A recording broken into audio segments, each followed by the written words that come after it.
আজকে আমি আর আমার শাশুড়ি মা মিলে যাচ্ছি চণ্ডীগড় আমার মাসি শাশুড়ির বাড়িতে।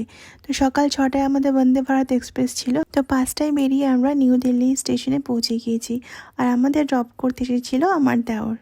বন্দে ভারতে ওঠার ইচ্ছেটা আমার অনেক দিন আগে থেকেই ছিল, যাই হোক সেটা আজ পুরো হতে চলেছে। এটা আমাদের বন্দে ভারত দাঁড়িয়ে আছে, আমরা বসে একটু রিল্যাক্স করে নিয়েছিলাম।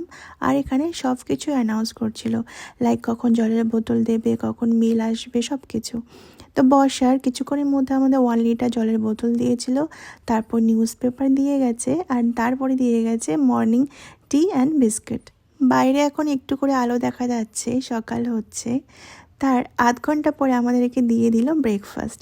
একটা ছিল ভেজ, একটা নন ভেজ, আর সাথে আমার স্যানিটাইজার আর ওয়েট টিস্যু তো থাকবেই। ভেজে ছিল ভেজ কাটলেট, পোহা, দই আর চা, আর একটা ভ্যানিলা কেক। আর আমি নিয়েছিলাম নন ভেজ, ছিল brown bread, vanilla cake, omelette and ছিল চা। মশালা চায় প্রিমিক্সটা ছিল, যেটা অ্যাটলিস্ট বেটার, ওই টি ব্যাগ আর চিনি আলাদার থেকে। ওয়াইপসও ছিল, বাট আমার কাছে তো অলরেডি ওয়াইপস আছে, আর রয়েছিল একটা মাউথ ফ্রেশনার। তো আমরা অলরেডি আম্বালা ক্যান্টে পৌঁছে গিয়েছিলাম। আম্বালা ক্যান্ট থেকে আধ ঘন্টা ডিস্টেন্সে ছিল চণ্ডীগড়।